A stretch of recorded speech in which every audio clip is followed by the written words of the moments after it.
Broadcasting live from the Business RadioX studios in Atlanta, Georgia, it's time for Atlanta Business Radio.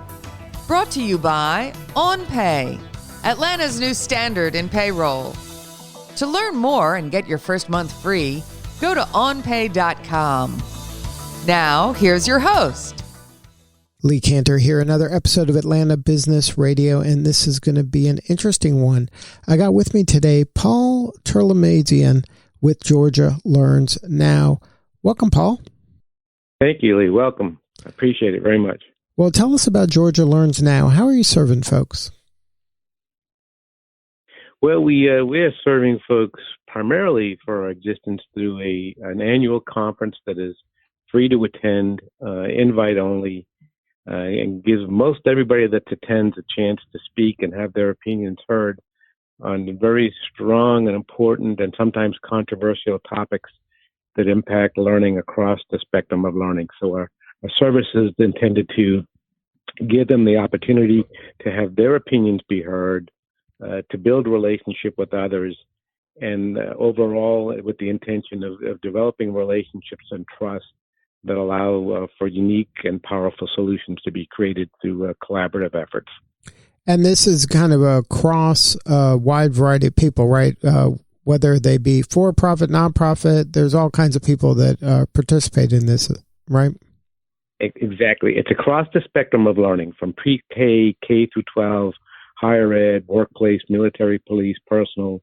It's across levels of the organization, from private investors to executive directors to mostly at the higher level executives, some consultants. So it is across the industry of learning, which is very fragmented, mostly at a higher level with a wide range of topics. So that it does bring in the cross section, but from typically silos that have not interacted with each other.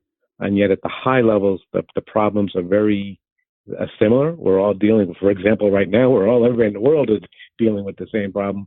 But in the learning space, it's always been issues like the emerging technologies and security and mobility and such. So the issues at a high level are similar. So it's been very fruitful in that perspective. So what was the genesis of the idea? How did this come about?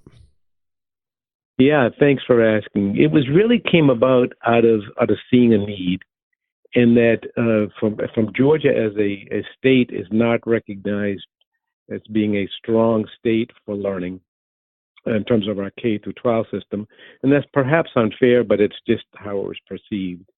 And then there were some other things going on in the state where we were perhaps not viewed in the best light in terms of being a leader in education.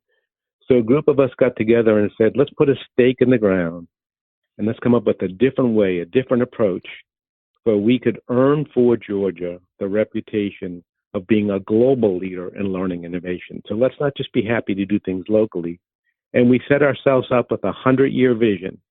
We knew we would need to be patient, and we knew it would probably survive each one of us. And by putting a 100-year vision on it, we kind of guaranteed that, unless there's some real medical breakthroughs I'm not aware of that are being worked on.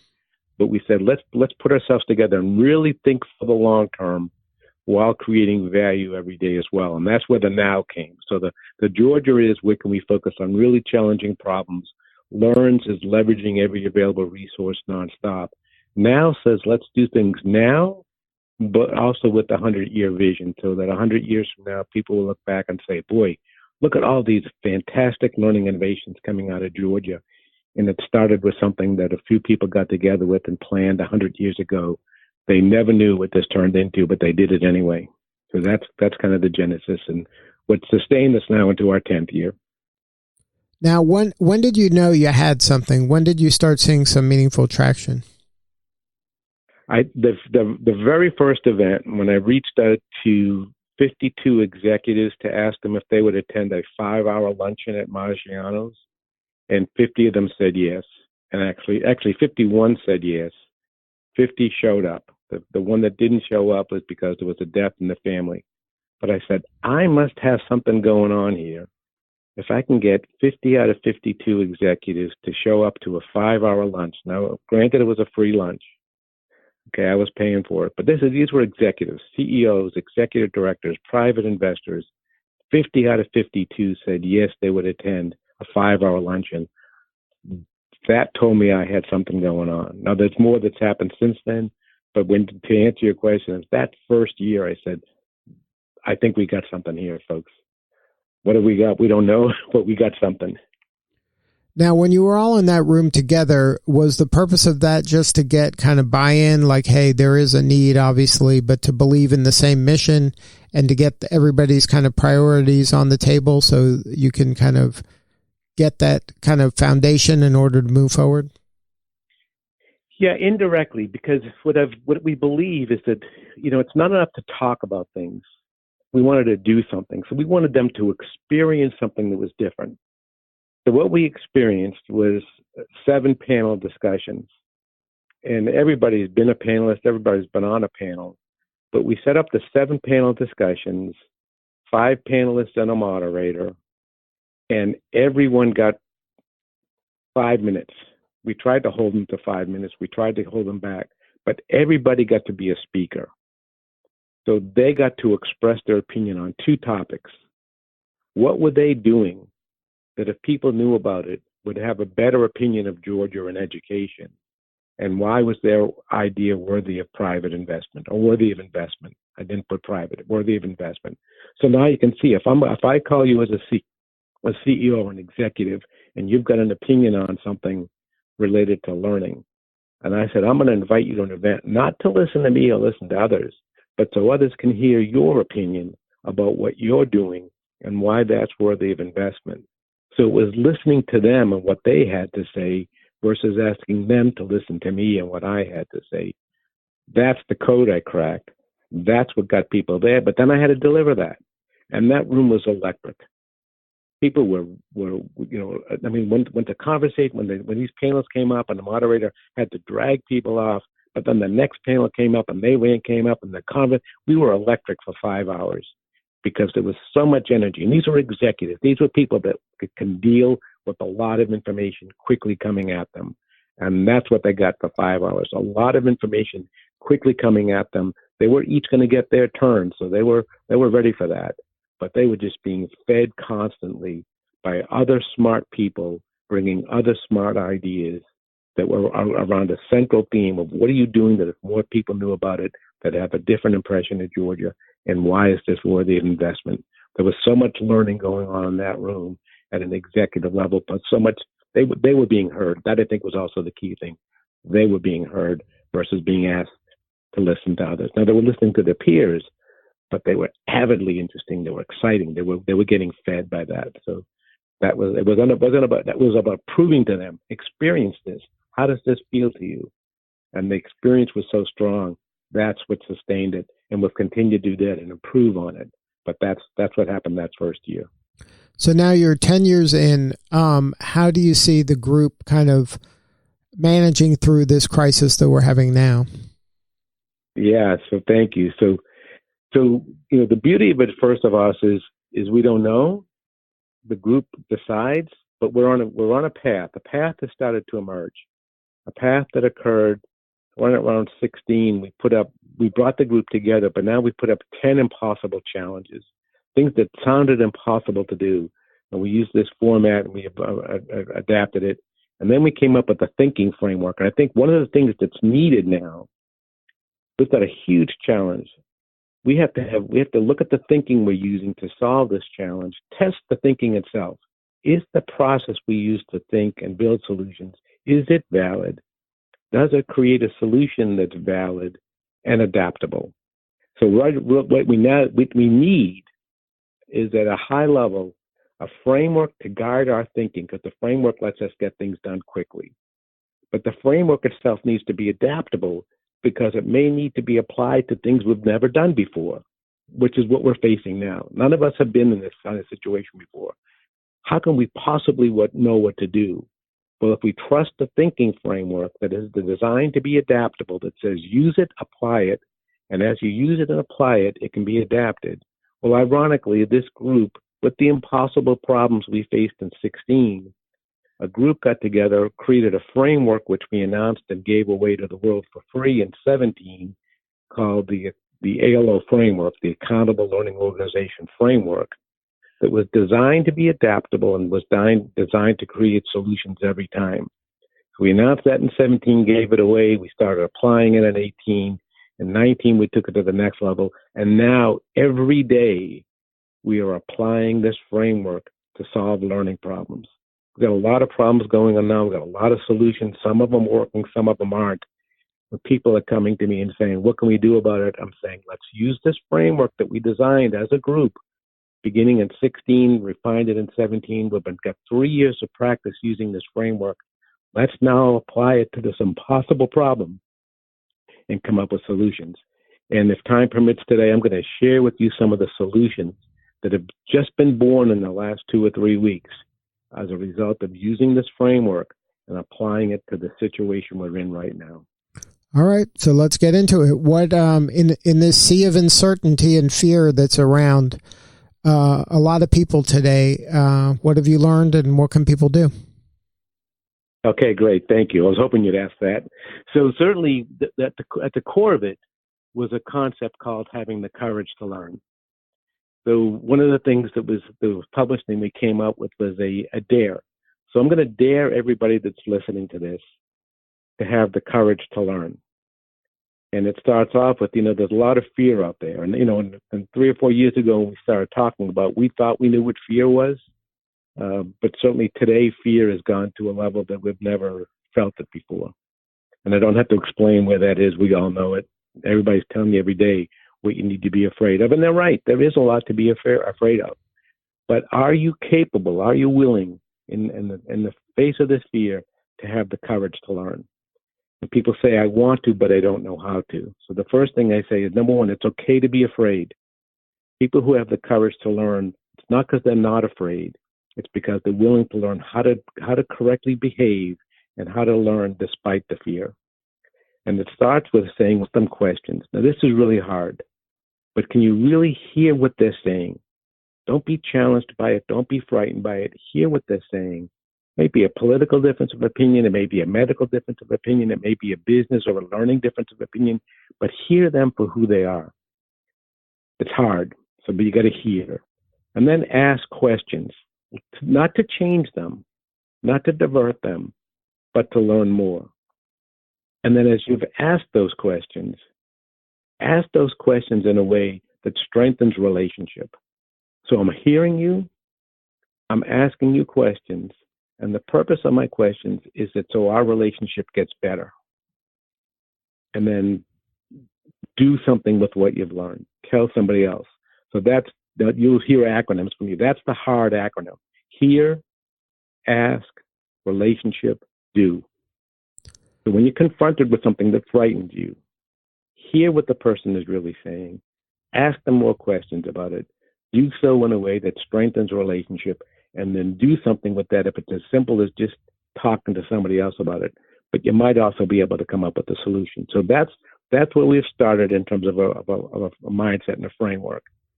But then as we have applied that and said, okay, so if you're not there, if you're not really willing to listen to others, you're not going to be able to get to the next stage. So the next stage is we've said, okay, what can we do today? And we've come up with a program, we're calling it E5 T5. It's an abbreviation for Each 5, Teach 5. So we've just launched this. We launched it about 3 weeks ago.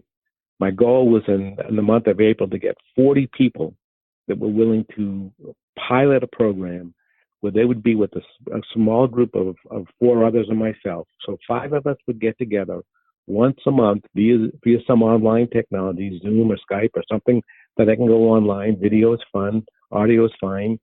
But would you agree to get together with this group of 5 people and each learn from each other? And today I got the 37th. I'm positive I'm going to get at least 40 people in this experiment. And we're going to get together once a month to learn from each other. And the topics we're going to learn about are going to come from each other. Now that's frightening to the education system, because the education system wants to be in charge of what we learn and to push out what we learn. And this won't work with everybody, and it may not work with brain surgery, but with leadership, with solving some of the problems we have today, can we go to smart people and say, tell us what you need to know, gather with another group of smart people that want to know the same thing, learn together, share what you're learning. So we've launched an Each Five, Teach Five concept. It's free to participate in. People are joining it. And in addition to agreeing to meet once a month and to share the 5 topics they want to learn about, they've also all agreed that within 90 days to start their own Each Five, Teach Five group. And do we have an opportunity here to really begin to virally spread, and I'm sorry to use that word nowadays, but it's intentional. Can we spread good information and good news and good learning, not thousands of people at a time, but 5 people at a time, 5 people that know each other, share something, learn together. They then each go share that with 5 others, and then can cascade on and on and on. And can we start to spread good learning and have good conversations? So that's one of the, so in addition to teaching people how to have the courage to learn, which is hard, using the HARD acronym, we're now saying, let's use this Each Five, Teach Five to spread information. And then the third idea that's come up is, and it's half-baked, but it's good enough to talk about, it's good enough to taste a little bit, is what we're calling the ROR. And Leah, familiar with ROR? I'm familiar with ROI. What's ROR? And you're supposed to ask me the question, but so ROR is very difficult for me to pronounce with my Boston accent. But ROR is the return of revenue. So right now, we're doing a lot to cut expenses, to stay healthy, to try to keep things going. But if we keep on doing that, if we keep on not spending and cutting back and expecting somebody else to give us money, but we're not spending money, when is the economy going to come back? When are we going to start to see things happening the way we want to? So what we've outlined, and it's free, and by the way, Each Five, Teach Five is free. So this is a free service, and the return of revenue is free also.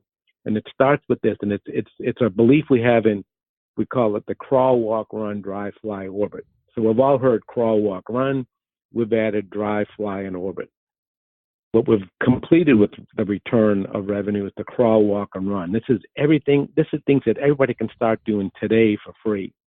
At the crawl stage, each one of us, think about something that you miss, something you can't do today that you would love to do. This is the crawl stage. Yesterday, somebody told me it was about getting their nails done. That had never occurred to me. I never had my nails done, but they miss getting their nails done. Today, somebody talked to me about a favorite restaurant that they missed going to. When I was thinking about it, my daughter works at Starbucks. I was missing going to Starbucks to see my daughter working and do that. So the first thing at the crawl stage is take something you really miss that you really enjoy, go to their website and see what they're telling you they're doing differently because of coronavirus. What are they doing differently to generate revenue for their business, to stay in business, to help you?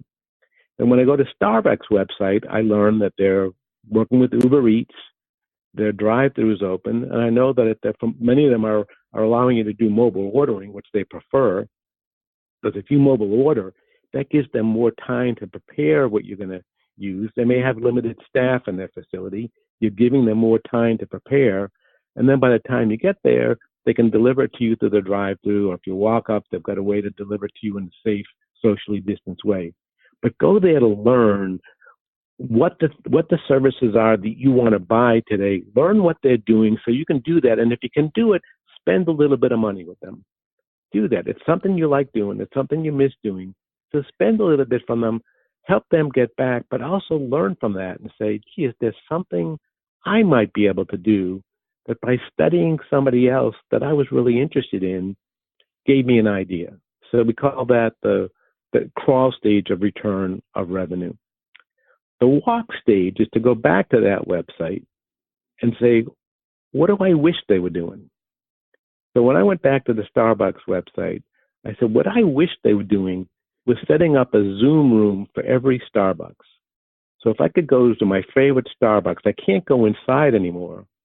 But if I could go to the Starbucks website, or because I'm a Starbucks member, or because they sent me some special information, because I'm a member, if I could drop in on my local Starbucks Zoom room whenever I wanted to. Now, why would I want to do that? Because I might say, there's somebody that I talk with regularly, and we used to get together once every week at Starbucks. We can still do it. Let's drop into the Zoom room. But wait a minute, when I go into that Zoom room, there's 30 or 40 other people in that Zoom room, and it's hard to get something going. But there's a little sub room that you can have in Zoom So maybe we can drop into one of those sub rooms and have our private conversation. And if all the rooms are busy, or if you have to reserve ahead of time, we'll do that. But we can now drop into our Starbucks, see who else is there, and then drop into our local room. I mentioned that to somebody the other day, and they said, there's a Starbucks I go to routinely, and there's lots of people there that I see routinely, but I've never had a conversation with them. I wonder if I happen to drop into the Zoom room, and they happen to be there, and they're still lingering in the main room. I wonder if they might have a conversation with me. Might I, in fact, create a relationship through a Zoom room that I never would have done in a real Starbucks because I didn't want to impose or approach somebody. But if they're intentionally in the Zoom room, in the open room, they're probably open to being intruded on. So let me do it, and I might make a new friend. And then if every once in a while a barista shows up in the Zoom room or drops into the little room and asks if there's anything I'd like to have prepared or sent to me, or tells me something new is going on, Starbucks might actually start to market their services to me through the Zoom room. So Starbucks is not doing that today. But I got the idea from thinking about what I wish they would do. And then I noticed on their website they had a button that says, if you have an idea that you'd like to see us do, tell us. And you click on that button, and you fill out a form, you can tell them what to do. So we did it. Okay, and now I'm telling others about it. And I talked to somebody the other day in a retail business. They're now talking about setting up a Zoom room for their retail business so that their clients can still come together. Maybe they could give advice to their clients about how to order better online, order through the store, whatever it may be. But that all started because I started thinking about what I like to do that I can't do. But a second part of it was, again, hitting that, having a way to tell them, and then telling them. So that's the walk stage. And then I'm going to stop at the run stage because that's all I've thought of so far. At the run stage, I realized my website didn't tell my clients what I was doing differently. So last Friday, I went to my website. I've got two companies, and with each company, I put up here's what my company is doing in response to COVID-19. I created a link to where I described what I was doing, and then I asked for their advice and input. So I was now doing what I had experienced from those vendors that I wanted to do business with. I needed to make it easy for my clients to see what I was doing differently, which means I needed to do something differently, which includes the E5, T5 I just talked about and the return of revenue. So I'm telling them what I'm doing because I'm really doing it. I want them to experience it so they can now find out easily about that by going to my website. But now I'm picking up the phone and calling people and telling other people about what I did at the crawl stage and the walk stage. And then asking them if they would look at my website and give me feedback, and then if they would duplicate it and go to their websites and tell their clients what they'd do differently and start to bring that out. So if we each had all of our clients giving us ideas about what we could do today to help them use our services, wouldn't that be wonderful? And then if we did it, some of them would actually buy it. So do these things that will help generate revenue for others, but you'll also get ideas about what you yourself can do differently to generate revenue for your own company. And that's all that program is all called about the return of revenue. So that's what we're doing. Those are three examples of what we're doing there. So thanks for asking. Well, Paul, it sounds like that at the heart of a lot of your work is not to necessarily have all the answers, but to have a lot of empathy and to really listen to the constituents that are part of your ecosystem, and then together kind of author a solution that serves. Absolutely. And isn't that what we've always said we've done? But I think what we've always done is say that and then quickly try to get them to buy what we think we've already done. But if we could flip this around, if we could actually change our approach and say, we have to listen now, we don't have any other choice. Wouldn't that be wonderful? Wouldn't that be a wonderful outcome of this horrible situation? To say that it actually forced us to do what you exactly what you described. Have empathy for the other and actually serve them, take care of them. And in response to that, we get served. I agree. I think that if we can get young people to really emphasize the listening, the active listening, and the skill of not being defensive and hearing and not judging, but listening, if you can teach that at a young age, so that's just incorporated that's how young people learn, I think we'd be better served. It sounds like right now a lot of people already have all the answers, and they're just either looking for someone to confirm what they thought or just, kind of yell at them about how wrong they are. Yeah, I'm getting, too many emails a day, from people I know that are all trying to tell me what I need to do because they've got the answers. And I'm hungry for somebody that says, well, what do you think? I thank you for this opportunity because you've been asking me to express what I think. And you've heard from me saying, I'm telling you what I think, but I'm thinking this way because I've heard it from others. So if we're listening and then sharing what we're hearing, and I think it's young people, I think it's all people. In fact, on last Monday, a message came out from MIT. It was an MIT professor saying that we need to stop all the e-learning that's going on. And this was, everybody is looking at e-learning and everybody putting control online. I was opposed to that, but I decided to stop and listen. And as I stopped and listened, I heard why he was opposed. And I've heard of the very damaging and frightening things that are happening, not intentionally, but a lot of the side effects and the byproducts of people who can't get access to e-learning, dyslexic children who can listen and participate in a conversation in a classroom, but now when they have to go online and read the comments of their fellow students, which go on and on and on and lead to more comments on and on, they're falling behind. This is creating social impact to families, where their families now have to support their dyslexic child, and children who are perhaps able to learn together are now being further separated because one can learn and one can't. That's the horrible social aspect, but there's solutions, and the solutions involve smaller group conversations, different ways of learning, each 5, teach 5. So we're found in the midst of this, wait a minute, there is a solution, but by listening to others and understanding what's really going on in their world, can we then together come up with a better solution? So you're exactly right, and it's happening now every day for real. We're sharing as much of this as we can for free. Because I said to people, if you had a solution for coronavirus today, what would you charge for it? And the person that says, oh, that's worth a lot of money, I'd charge this. I'd say, no, you'd give it away for free, wouldn't you? Because this is too important to put a price on it. You have to give it away for free. And that's what I feel about these innovations that Georgia Learns is now coming up with. We've always been free. We've been free from our beginning. And these innovations you just talked about, these are available for free, and we're going to continue to do that. Each 5, teach 5 is free. We'll figure it out. I'm not worried about it. Things happen. That's another whole conversation. Is how do you monetize free? But right now, the conversation is about how do you be free forever and continue to do free and build that and provide that and use that to really solve social problems, social issues, but in a self-sustaining way. If it's free because one person is paying and another one isn't, that's going to run out of money sometimes. But if it's everybody free, I give you for free, you give back from me for free, they give to free, that can sustain itself for quite a while. Now, if somebody wanted to learn more... maybe not 100 years. Well, maybe not 100 years, but we'll find out. Might be longer. If somebody wanted to learn more, what's the website if they want to get involved and I guess take one of those 3 slots that are left? Yeah, is GeorgiaLearnsNow.Ning. That's Ning. Ning is the company that allows me to create a social website. So GeorgiaLearnsNow.Ning.com is the company website. And my contact information is throughout there. I think you have it, Lee. Paul T at iFiveAlliance.com. And so, but that's, anybody can call me or email me. I'll respond as soon as I can. I doubt I'll be overwhelmed, but that would be wonderful.